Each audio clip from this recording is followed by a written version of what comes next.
What if a single 10-minute habit after dinner could cut your blood sugar exposure? What if this habit works even when you eat heavy carbohydrates like pasta, rice, or dessert? And what if it could eventually reduce your need for diabetes medication? Did you guess it? The answer is a light walk. But here's the twist. Not all light walks are created equal. Nope. The benefits change completely depending on when you walk and how you pace yourself. Today, I'll show you the exact timing, duration, and pace that turn a simple after-meal stroll into a true blood sugar weapon, so you can smooth out spikes and feel steadier, clearer, and more energized. Let's make your walk work for you. If this sounds valuable, a quick like and subscribe helps other seniors find this information. Thank you for supporting this calm, senior-friendly channel. After any meal, blood sugar rises. When it rises too high or too fast, it damages your nerves, heart, kidneys, and blood vessels. But do you know you have a strong weapon to fight back? The answer is your leg muscles work like sugar sponges. When you move them right after eating, they pull sugar directly from your bloodstream. The sugar peak drops, the spike flattens, you feel steadier. But does the timing really matter that much? Research compared 5 different start times: 5 minutes, 15 minutes, 30 minutes, 60 minutes, 90 minutes. Starting within 15 minutes of finishing your meal produced the strongest drop in blood sugar. Starting at 30 minutes still helped, but far less. Waiting an hour did almost nothing. Why does this 15-minute window work so powerfully? 15 minutes after eating, digestion is underway and blood sugar is climbing the fastest. When you begin moving then, your muscles grab sugar for energy right when the curve is steepening. You're intercepting the spike at its steepest moment. That's why the same walk is 3 times more effective at that exact time. But how long do you actually need to walk? More isn't always better. Studies compared 10 minutes, 20 minutes, 30 minutes, and longer. 10 to 20 minutes delivered the best value. Going beyond 30 minutes added almost nothing for sugar control. That's excellent news. A short walk is enough. You don't need an hour. You need 10 to 20 minutes done at the right time. But what about pace? You don't need to sweat. You don't need to work out. A talking pace is perfect. That means you walk and speak in full sentences the whole time. On a treadmill, that's 2.5 to 3 miles per hour, roughly 4 to 5 kilometers per hour. Your breathing stays calm. If you can't talk comfortably, slow down.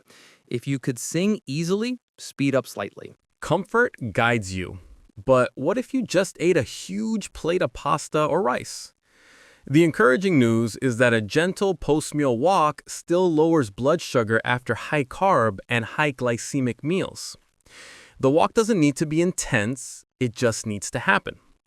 Mrs. L said she thought she had to sweat to make a difference. She finished lunch, waited 15 minutes, then walked at a chatty pace for 15 minutes. 2 weeks later, she said, same meals, no more afternoon crashes. Mr. P loves his weekend pasta. He added one change: a 15-minute stroll after the meal. A month later, he said, same dinner, none of those spikes I used to feel. But if you can only choose one meal to walk after, which one should it be? If life is hectic and you can only protect one walk, make it after dinner. In a 2-week routine, a 10-minute walk after dinner cut total sugar exposure by 22% compared with not walking after dinner. That's a massive drop for such a small habit. Evening meals tend to be higher in carbs, and most people are less active at night. That's why dinner is your single most powerful time. But how do you actually make this stick? Put your walking shoes right by the table. Keep a light jacket near the door. If it's dark, add a small reflective band or clip-on light. Choose a short, familiar loop you enjoy. Invite a partner. Call a friend while you stroll. Let dinner be your cue. Fork down, timer on. Then walk. If weather is poor, use an indoor route. The same gentle pace works just as well. But what gets in the way? Fullness makes you want to sit. Family needs pull you to the couch. Place your shoes where you see them as you finish eating. Put a small card on the fridge that says, "Dinner, then stroll." Ask a loved one to join. Choose a pleasant route. A short loop with trees. A quiet hallway. A favorite podcast. A phone call with someone you love.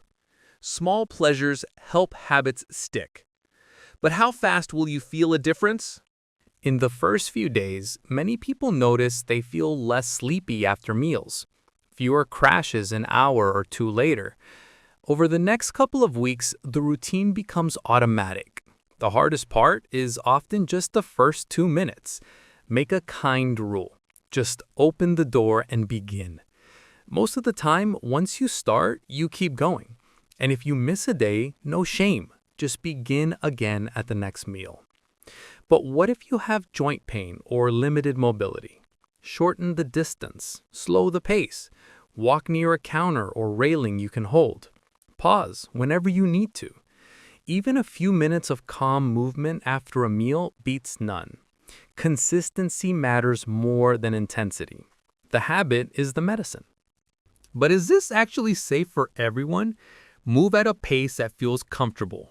Stop if you feel dizzy, worrying, shortness of breath, chest pain, or anything that feels wrong.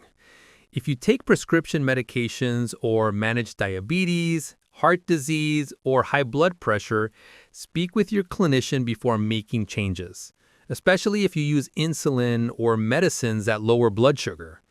Your care team will help you tailor this habit to your situation. Let's lock this in.